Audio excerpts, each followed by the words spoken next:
Welcome, everyone. This is once again your host, bringing you live, Shailesh here from NZWORLD News, but also from Emotional Wellbeing Series, a topic that always is close to everyone because it is a human ingredient. I say emotions are all human ingredients. Just like we come with physical appearances of the human body, we also come internal, which is not can be seen but definitely can be felt. So today, we are going to start a series with the wonderful person that I have today with me, Bianca, who is one of the young breed of this generation, but also interestingly, she is into the health course that she's doing, which is the chiropractic. And I think chiropractic, for many people who don't know or want to know, that's one side of it. But it all starts, why do we need that treatment? Is our well-being. It's all about our well-being to maintain, to keep intact, to do everything in order. And then if something goes out of order, then we need all this support. And chiropractic is one of the support which he's doing a course on it. But today we're going to dwell into the topic emotional well-being. What is emotional well-being? Let's start from there, Bianca. Welcome, Bianca, to this beautiful episode of today that we are going to start. And thank you very much for coming on this show and talking about this. I mean, it's so interesting to see perspectives of those older generations or the olden era where we don't even know whether we were talking about emotional well-being. We don't even know whether we will be what we were like as a legacy, what have been given to our ancestors as an emotional well-being. So that's why it's going to be very interesting because we in this modern day world and DNA, everything that we have got tools, access, everything, and then we talk about this emotional well-being, just like we talk about very things and many aspects of human. This is one of the major and important aspect that starts when we are born and it remains when we disappear from this universe. So I'm going to talk about this with you today. Thank you so much, Bianca, for starting this series. And for all the listeners, this is Bianca, which is going to start, and she's our chief guest of honor, we can say, to start this series. What more we can learn from her. So let's talk about what is emotional well-being. First, let's tell me something about you, Bianca, who you are, what you are, and let's understand from you a little bit who you are for all our audiences. Well, thank you for having me on this series. I'm so excited to start it. Mm. So last year I ran for the local board at Waitakere Ranges, and this year I'm going to do chiropractic at the New Zealand College of Chiropractic. So I'm in my first year doing that, and last year I did pre-med. So bit of a change, but also kind of on the same route of that health viewpoint. But now the chiropractic is more focusing on a bit more of health, like physical health, but also the well-being health. So it's kind of putting those together a bit more than what I was doing last year. So it's a little bit about me. Hmm. Right. Okay. So, what are we talking today, Bianca, is emotional well-being. And when we talk about emotional well-being, how do you see that? What is emotional well-being? Let's start what you understand. Why we should be talking about emotional well-being. But first, let's understand what is emotional well-being and why it is so important for everyone to understand.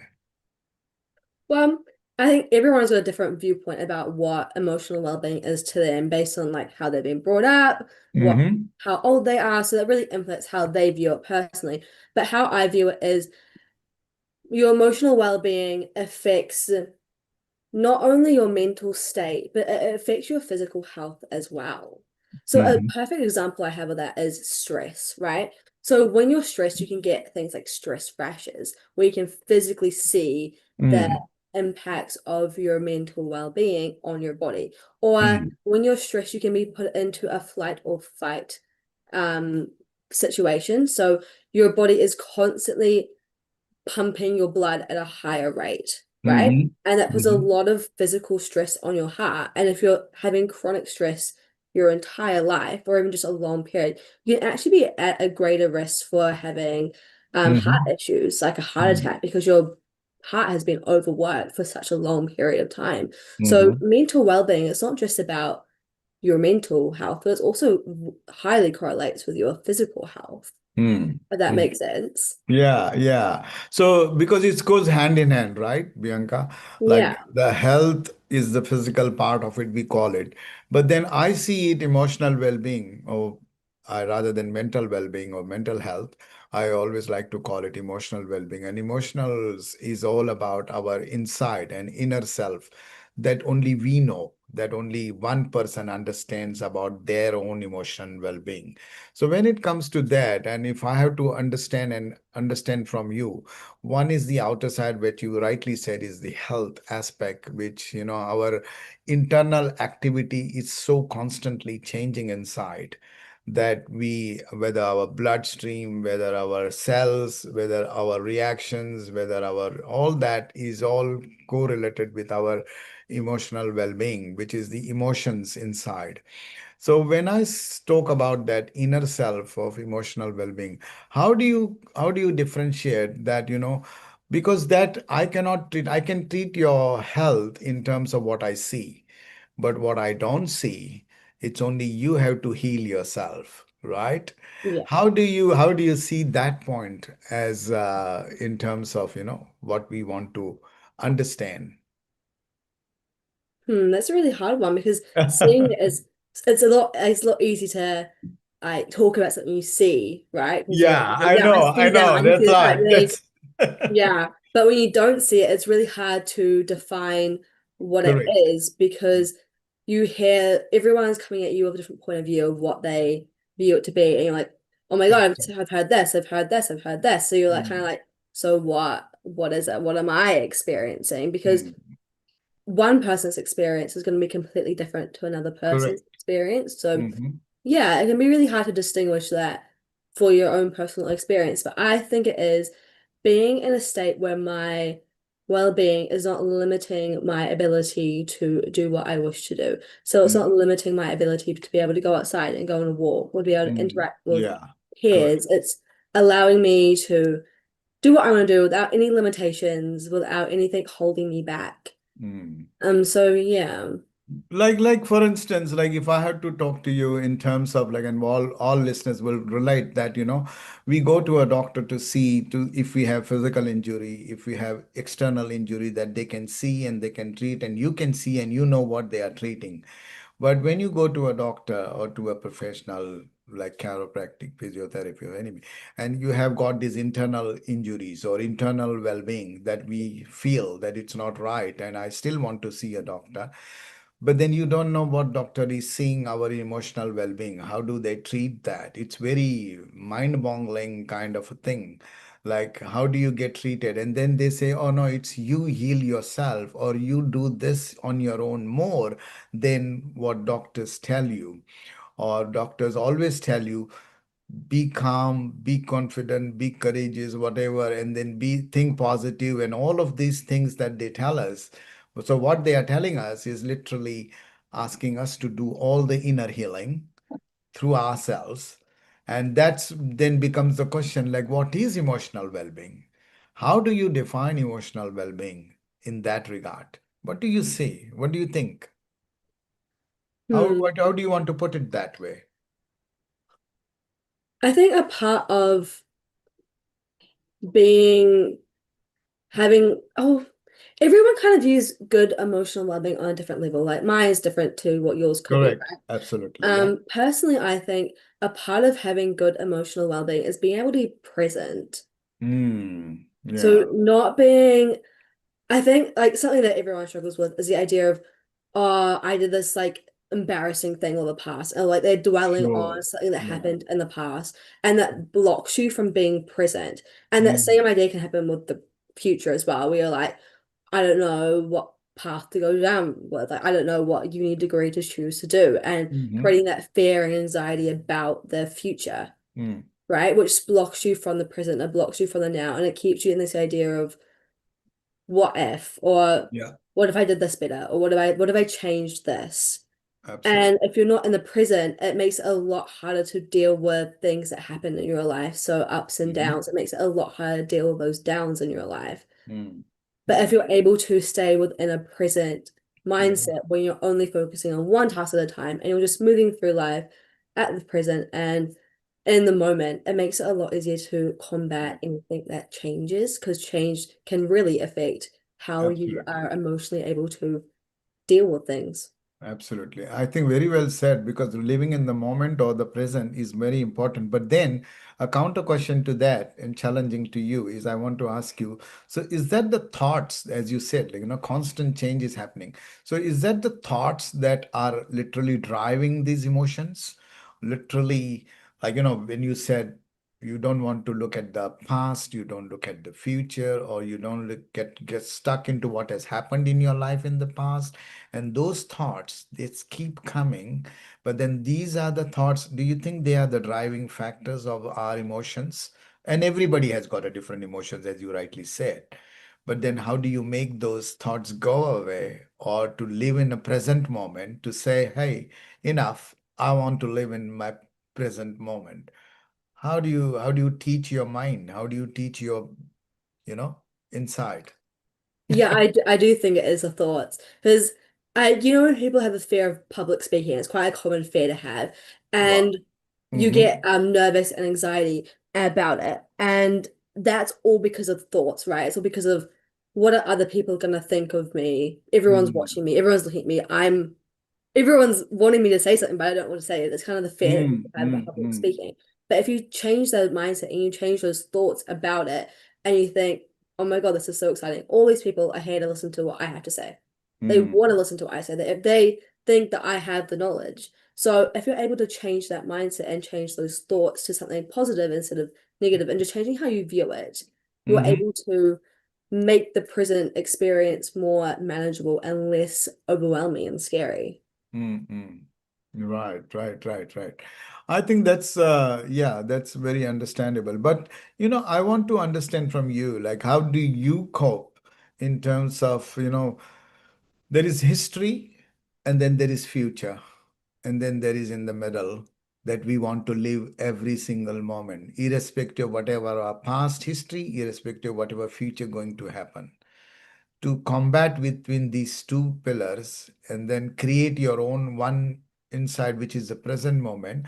How do you deal with it? How do you make those transition make look like very easy? Or eh, I mean, easy meaning like everybody has to deal with their own demons and with their own thoughts, but how do you do that? So throughout my entire life, I've been a competitive rock climber, Okay. right? So Okay. I like that. yeah. And I started about the age of 8 and I was going up until the age of 18, right? Uh-huh. Uh-huh. So throughout this, I did competitions where there were small competitions, I did mass competitions where there was live footage being played and there was Mm-hmm. an audience of people. And Mm-hmm. how a climbing competition works when you're in like a say Ames. Ames is like a schooling type competition, right? Where it's live Mm-hmm. recorded and you've got an audience. What Mm-hmm. happens is you have everyone sitting down and they're watching you, right? And Mm-hmm. you do one climb, you come off for 3 minutes, and you do another climb, you come off 3 minutes, and you just keep doing that. So you go climb for 3 minutes and then off for 3 minutes, right? Mm-hmm. And so the Mm-hmm. first climb is going to be the easiest, and the last climb is going to be the hardest, right? Mm-hmm. And there's been times where I've done my first climb and I've done terribly. I've fallen Mm-hmm. off. Everyone else has got it that I've seen, and I Yeah. was the only person that didn't get it, right? And I think if you're stuck in the past and you're not able to Mm, move on from that one climb, your mm, next climb is going to be bad, and the next one after that, and your entire competition is going to be awful, right? mm. Yeah, So yeah. the importance of it is learning skills and techniques that allow you to move on from a bad situation and keeps you within the Mhm. present. So something that I've learned through competitive climbing is this idea of triggers and switches. Right, right. So it's you Mm-hmm. do a certain task or you wear a certain item, you choose Mm, and you do that before every single climbing competition or every single situation that you need to be present in, right? So what I would yeah. do before my climbing competition, I would take some deep breaths, close my eyes, and take a step back from the situation. Mm-hmm. Mm-hmm. So it's just me, the climbing wall, and nothing else. And you just try and block out everything else, and you just try and be present within yourself because that's the only thing that you can actually control. And then Sure. I would start climbing the wall, And if at any point the noise around me would get too loud, or I'd get overwhelmed, or I Mm-hmm. would feel the pressure getting towards me, I would do the same thing. Close my eyes, take some deep breaths, and really focus in on myself and what I can control. Because the only thing that I can control is Mm-hmm. myself and how I perform, Yeah. right? And Yeah. so that Yeah. same idea can be implemented within everything you do. So I use Mm. that when I'm studying. I use it during exams where I take a certain thing. So I wear a certain outfit when I'm wanting to do an exam, and that allows me to train my brain to realize that this is time that I need to be calm, focus in on Mm. myself, and be really present. Mm. So I want to ask you here, very interesting what you said. So the navigation part is the most important part, that how do you make yourself present to say that I want to sit back, relax, and just close my eyes. That's the most simple thing that when you listen. But then when you want to do that, you become fearful or fear having too much fear that or too much lazy or too much no, I don't want to do this, that kind of thing, and you avoid, and then you fall back into the same situation what you have been. So how much important is the fear factor that everybody has to deal with? One, because you have been born and brought up on the environment that you grew up, sometimes plays an important role, that you are only knowing that environment, but then you want to transit from that environment to your own environment that you want to create. And to create that own environment, even to sit back and even to close your eyes, you are creating an environment for yourself. And Mhm. I think that's very important, right? So, how do you see, for people who are listening, and what you want to like, how much important is the fear factor? Particularly, when you are growing up in that environment or in whatever environment you are in, you still have that human ingredient of fear. And that fear can be anything, silly things, but can be fear. That silly fear also is a fear which allows you not to move forward. Yeah. Well, I mean, everyone's scared of something. Everyone's Yeah, got fear about something, don't exactly. they? And that fear can like it prevents you from doing things, right? Like, Yeah, exactly. yeah, Mm. it makes things so much harder to do and so much more Mm. like you don't want to do it because you've got this fear about the thing, right? Exactly, exactly. Yeah. And honestly, I think a big part of it is just about pushing your limits and going outside your box because if you don't, you're always gonna have that fear and you're never going to be able to get over that fear without actually doing it. I know it's easy, it's very easy to say, just go and do that scary thing. Very easy to say and a Yeah, lot exactly. harder to That's what do, I'm isn't saying. it? Yeah. And I think it's about training your brain that fear isn't necessarily a bad thing. Yeah, Because that's a good one. yeah, like fear can protect you in certain ways. Like when you look at like when you Mm, learn about like fire or like boiling water, you mm, learn through fear not to touch it because it's hot, right? So mm, fear is not necessarily a bad thing, and it's mm, about viewing fear as not a bad thing and that it can be mm. good and it can protect you. But there are times when you need to understand that that fear is not a fear that's going to actually hurt you. Absolutely. So the Yeah. idea of public speaking, it's not actually going to hurt you. Mm. Yeah. And when you said about public speaking, it's so important that in today's world, many people are good writers, good orators, but they don't know how to speak in the public because they are scared. Mainly is because fear, but also because I think one next question to the fear is the expectations, whether it is expectations from others or expectations from yourself, because you are expecting a lot from yourself as well, that if I do this, I may not get this, or if I do this way, I may not do this way, and it may not be beneficial for me. So all that mindsets that keeps coming, expectations from yourself and from others, or what will others say? So there is a shame, there is a guilt, there is all sorts of things are there with the fear, but also with the expectations. How do you weigh this fear and expectations also equally kind of, stuck you or make you not do things or not make you move, because expectations also not make you move, because we wanted to do this episode today, Bianca, is like, okay, How do we started and we thought, okay, let's do this emotional, but what is emotional well-being? Now, if you had not taken that initiative of, "So let me try, let me do it," then I'll know whether my expectations are right, wrong, good, bad, whatever, right? Yeah. So, what's your take on that? Like for all the listeners who are listening, you everybody has to do that first move, whether they are in fearful mode or whether they are in expectation mode. They have to do that first step, right? It's very important. Yeah. How do you make that kind of tick as a normal human being? As you rightly said before, that you should not be afraid of anything when it comes to, like even doing something. So to do that, not everybody has got the mindset, but that to take that first step, how do they prepare themselves? How do they make themselves confident about it? That nothing is going to be bad. As you said, nothing is bad, even if you do something. Yeah. Mm. So when I did pre-med last year and I was about to start, I'd had like different friends and people who were doing the Mhm. same degree as me, right? And I saw people who really wanted to do it and really wanted to be able to go, but they just didn't do it because of the fear and they Mhm. decided to do something completely different. And they're like, maybe I'll try next year. Mhm. And then I saw people that would go and they would do it and they went halfway through it and they kind of gave up. And then Mm. there were others who went the whole way through and they are now doing mid, or people that went just to pre-med and they're not doing mid, right? Mm. So everyone has a different journey, but the people who didn't actually go to pre-med and didn't actually give it a go, they never knew what could have happened. They Mm. didn't give themselves the chance to be able to achieve the goals that they wish to achieve due to that Yeah. fear. Mhm.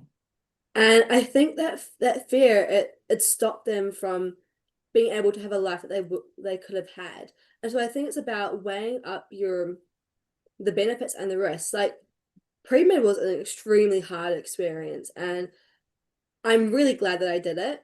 I will say I'm Mhm. glad that I did it. And but then other people view it as a waste of time that they did pre-med, right? That's right. That's Yeah. right. Yeah. But Correct. you'll never know. You will never Mm. know unless you do it. You can you can guess all you want, but you will never truly know unless you do it, whether that Yeah. was the right move for you or not. And no matter if it was the right move or not the right move, you're gonna learn something as a person. You're gonna That's correct. grow as a person and gain something from that, no matter whether it was a good experience or a bad experience, right? Yeah, absolutely. So, you said that word very nicely about waste of time. And this is very common feature for any common person. They said, I don't want to do this. It's a waste of time. What is waste of time? And why don't you do it? And you just say waste of time. What, according to you, these people are having these thoughts or labeling these identities called waste of time or Hmm. any this kind of labels and then pushing themselves away from not doing, you know? pushing themselves away, basically, by saying waste of time. What is waste of time, according to you, I Bianca? think that's when people view something as like hard and challenging. That takes a lot of effort. Ah, yeah. Yeah, Now that's what there I you think a go. waste of time is. Yeah. Yeah. 90% people they feel hard or it's difficult or they don't want to navigate. They want to have they don't want to do because it's a conscious mind, right? When you want to do something. Yeah. And subconsciously is very easy to do. So it's like if your tummy tells you I'm hungry, then you will try to fill in because somebody is telling you to do that. So it's easy for them to do it. But if they want to create their own creation and then feed that, no, I want to eat this. So I want to create. What do I find? Where do I find this that I want to eat now? That takes a little bit effort, right? But if Yeah. somebody gives you, hey, you're hungry, take this, and you eat it, then you're used to that, but you're easy for you for to take someone from someone. But if you have to create something like even preparing your own food, for example, it Hmm. takes time and it takes effort. But that's the joy that you get. Then these are two different emotions. One you feel satisfied and one you emotionally very much challenged, but then ultimately it makes you feel good about your emotions. So Yeah. In your words, what do you think that when we started this topic, what is emotional well-being? So one is like, okay, emotional well-being is all about thoughts, or it's all about emotions, different kinds of emotions, and they make you do things differently, make you think differently because of your different emotions.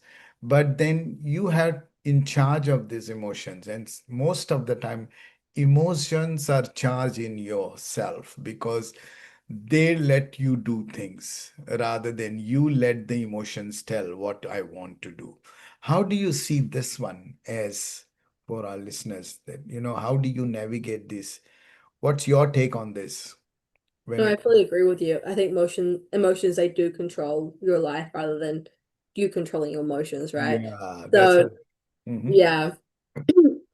Mm-hmm. 'Cause I've had friends throughout my life who have struggled with mental well-being, Mm-hmm. Mm-hmm. and their emotions have stopped them from being able to go outside. It's stopped them from being able to make friends and interact with people where they've just spent hours and hours upon like weeks in the house, right? Mm. So Yeah. that all has happened because of their emotions and Mm. their Correct. fear and anxiety. Mm. And the more you let those emotions take control, the worse Mm. and worse it becomes, right? Because Mm. you're not pushing yourself. You're not doing the things that scare you, and you've become comfortable Mm. within your house and your comfortability, and you're not comfortable within pushing yourself.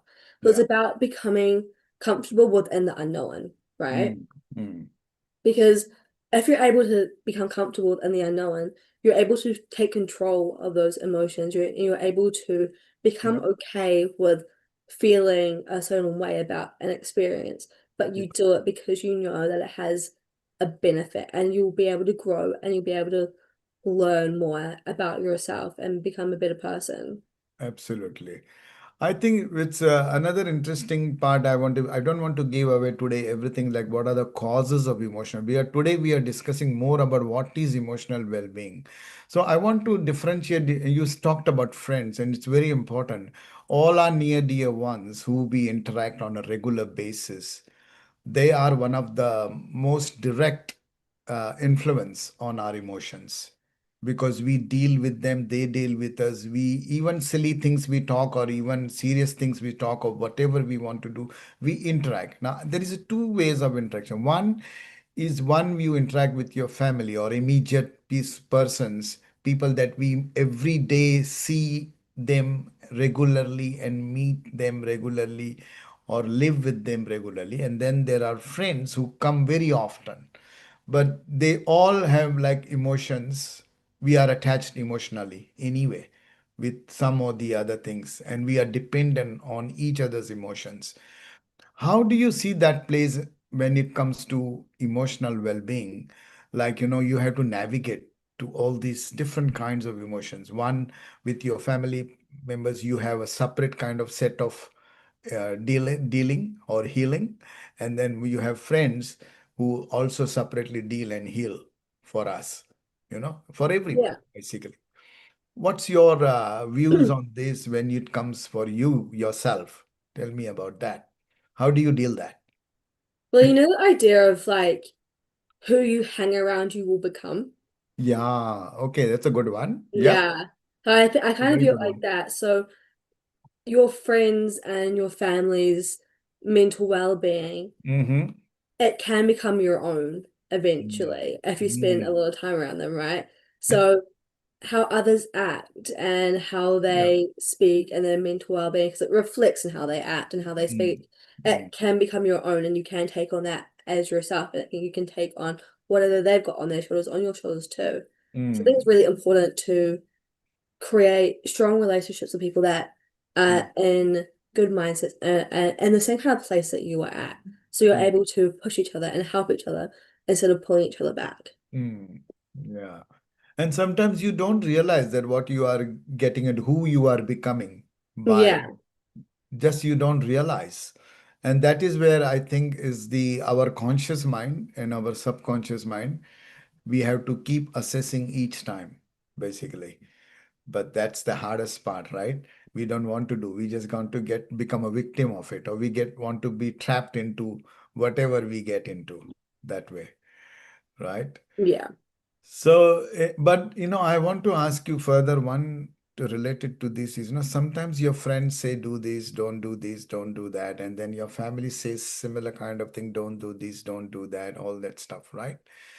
These two similar questions, similar emotions, set of emotions, but you deal differently, or you think differently, or you Mm. think that these are what he's right, or friends are right, or family is right or wrong, or not right or wrong, but yeah, no, I'll go with what my family says, or I go with my friends says. Again, that is a part of the emotional well-being, basically.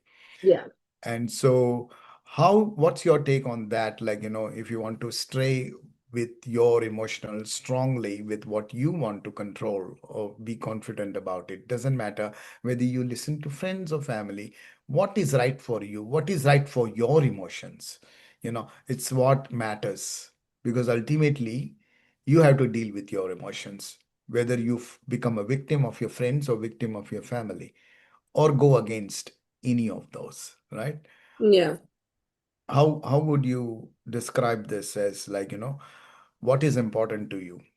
Keeping your emotional well-being intact and still maintaining the relation with your family and the friends. I think that your family and your friends, they can actually help to boost Right. Yeah. your well-being in a sense, because that social connection is such a big part of having a strong well-being and a strong foundation of people to support you. So it is really important to be able to maintain those friendships and those relationships. But I think a way if it's in fact what's the word? Hold on. Affecting your emotional well-being, it's about creating boundaries within those Mm, relationships and creating those boundaries that are able to both benefit you and the other person so that mm, you're able to still get that social connection. You're still able to have that friendship, mm, but you're able to draw a line that ensures that your well-being is not being negatively mm, impacted. mm. I'll give you a classic example, and I want you to answer this. This is like a little bit humorous, you can call it, not humorous, but it's a bit serious. Like, okay, if suppose somebody, whether your friend or family member, whoever, keeps telling you to do this, do this, do this, right? But they don't know what's your inner reaction. They know your outer reaction, whether you smile or whether you serious or whether you like it or you make your expressions the way they can feel it. But innerly, they don't know, by saying those words, don't do this, don't do that, quite often is actually disturbing or your inner emotions. They don't know. But but with your expression, they make a call that, oh no, it's okay. I can say 100 times the same thing and it's okay. But inside, you may not be okay. Hmm. And you don't know, you're not saying it, you're only expressing it. Hmm. So that sometimes becomes like an emotional, more overwhelming for the person who Yeah. doesn't know and you don't communicate. So how would you think that should be in your way? That should you just not communicate, not say, or just express and just like be silent of whatever you feel, even though you feel not right, you don't say it. Is it good enough not saying, or you have to say it? What's your call on it?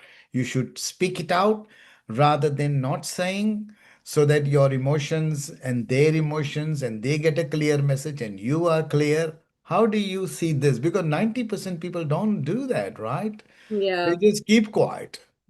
So, Well, we're not mind readers, are we? no, exactly. No. That's the point. We are not minded. We are not Yeah. magicians too. We are not No, as much magicians. as I think that would be really helpful for the people around me to be able to read my mind, I know there's Yeah. not possibility. It's not a possibility unless I tell them what's going on. And you Yeah. know, that same thing's going to keep happening with that person. You're going to be in that same boat Mm. until you say something because they can't read your mind. Yeah. So unless you want change, you're not going to get it unless you are able to communicate That's right. to that person. Mm.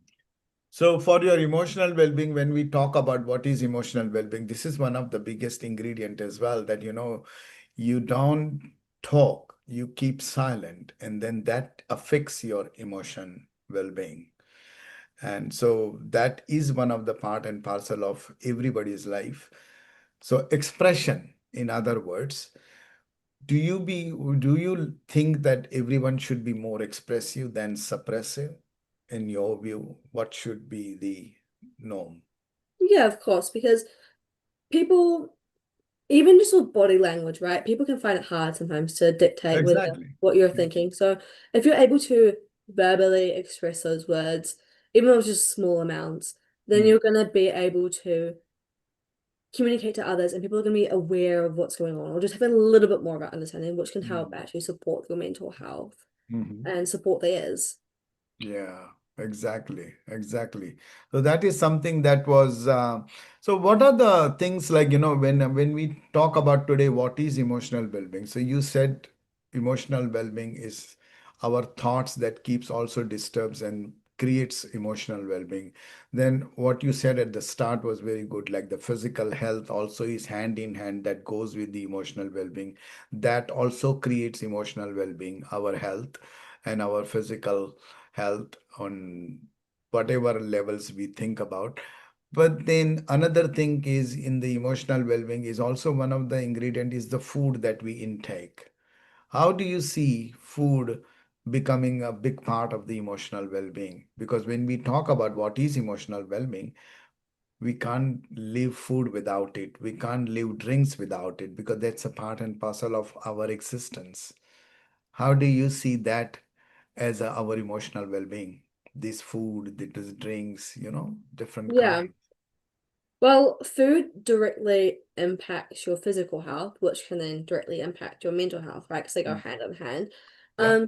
So I think it's just about one, it's about eating enough for yourself and not under eating, right? Hmm. So you're able to Hmm. have the energy so that your brain can process, your body can do what it needs to do, right? Because that's super important. Because if your Mm. body's not able to do what it seems to do because you don't have enough food, Mm. then you're limited, right? You're Mm. limited to certain things, Yeah. which can then cause you to stay at home. It can cause you to stay in bed because you're unable to Mm. go out and play sports like you used to. You don't have that energy anymore, right? So it's Mm. really important to be able to be eating enough food, right? It's Mm. being able to have a balanced diet. So when you're able to eat that sweet treat without having guilt, but you also are able to eat those vegetables so your brain is getting the right nutrients and Mm. vitamins that it needs. So it's about having that balance in life of Mhm. both because a life would be sad if you were never eating a sweet Mm. treat because you felt guilty about it, right? So Yeah. it's about having that balance. So getting what you need for Mm. your satisfying you and getting what you need for making sure that your body has that right energy. Yeah. So there are two parts to it. One is while we eat, we create our physical appearance accordingly. One, we don't eat because our physical appearance is such that is putting us down to not eat. Because you know how sometimes people are sick or they are unwell or they have got some sort of, they call themselves like abnormality in their physical Hmm. appearance. And then they literally sacrifice the food that they want to eat. They don't want to eat because they are less motivated because of their physical appearance or because of their physical structure. They just don't eat. And sometimes they eat and they create these physical issues or Hmm. physical structure. How do balancing is, you are right. Now there are these two scenarios. One, suppose if you are come with a like a structural or come with something physical deformity or physical issues that we have that you come with, and then you sacrifice the food accordingly. And then one, you eat food and you create physical deformity or Hmm. physical issues. How important is to manage, or how do we in your world, because they are all part of the emotional well-being.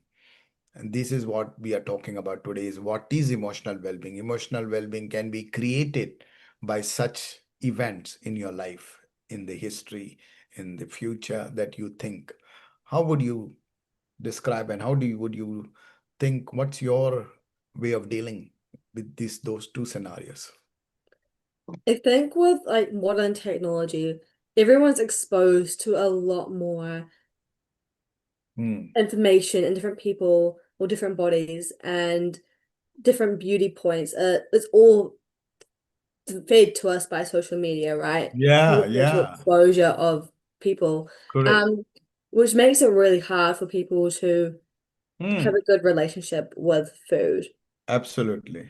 Yeah. Yeah.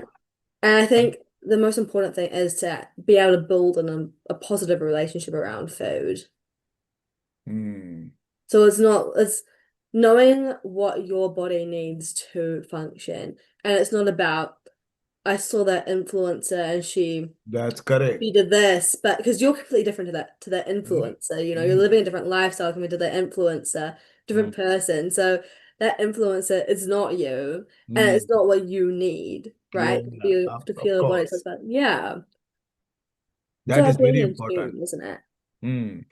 I think that is very important for all the listeners who are listening that, we are too much dependent on the social media or the outside world or the outer world rather than our inner world.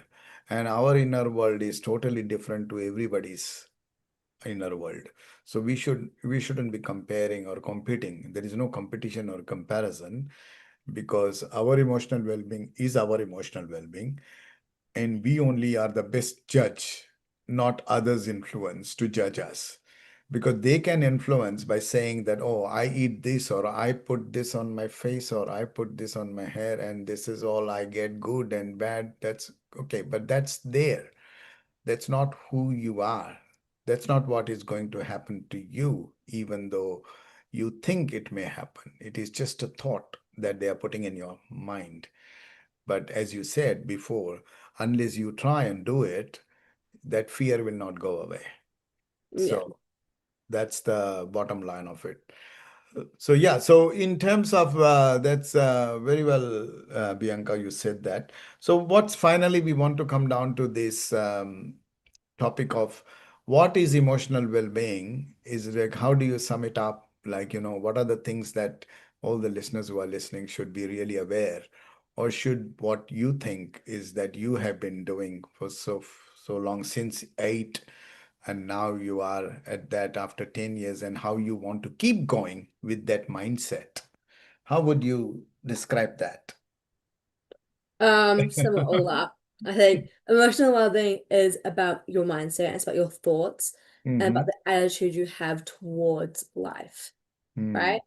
So Mm-hmm. if you look at it negatively, you're going to have a negative outcome. But if you look at That's it true. positively, you're going to have a positive outcome, right? That's very true. Yeah. And I think a part of that is staying present within the moment to ensure that you're not trapped within those negative thoughts and that you're able to combat life as it changes and as things get harder or they get easier. So it's Mm-hmm. about staying present, really. It's about keeping that positive attitude and Mm, really knowing yourself and knowing what you need as a person. mm.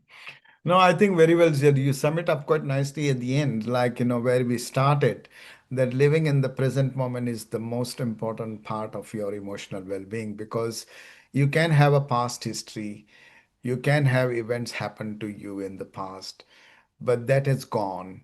That needs to be forgotten, or that needs to be forgiven because you are living in the moment now, in the present, which you are going to create the future. So why do we want to live in the past? So always try to be present. But that's a challenge, Bianca. Living in the present is always a challenge because most of the people want to go back to the past and do what they have done in the past, or like to do what they have done in the past. And then the other aspect, as I said, like is also the expectations to do things. And when you have an expectations to do things, then you are actually living in the future because expectation is nothing but future. Yeah. And so it's you have to draw that line between the past and the future. And that's the challenge. So, and how do you become then, from fearful to fearless? And what's your thing in the end, if I have to sum it up and ask you, what's your message to the audience that how to navigate this, or what's you would be letting the know all the listeners today who are listening our first episode, what is emotional well-being, because we want to come back with different layers of emotional well-being. We don't end here. It is just a start that what is emotional well-being. But what's your message to the audience who are listening? Because we will come back with a lot of different topics related to this. What's your message to the audience who are listening? Um, so the idea of fear, it holds people back and it stops you from doing things because you're scared of the unknown, right? Mm, But mm, that unknown and that what you can gain from doing that thing that you're scared of mhm, is worth so much more than mm, not doing it because of that fear. That fear and those emotions, they're going to hold you back and they're going to keep holding you back unless you are mm, able to understand that fear is not bad, but mm. fear is something that can be conquered and you can do it. So, yeah. Absolutely, absolutely. Yeah. I think that's living the unknown is the best part of it because you will know so many things. But also, I think I want to add here one thing to all the listeners that, what Bianca says is living in the moment is very key, but also becoming fearless and knowing the unknown is also one of the important part of our existence. And there is no such thing as waste of time because I think we have very limited time and every time is important. There Yeah. is no such thing called waste of time because time is not in your hands. You can't control it. It keeps going. So if you say waste of time, then every time is a waste. But I always say that, waste of time or time of waste, whatever you say it. But if you want to really enjoy life, then waste your time and make the time worth of it. That's Yeah. I would say.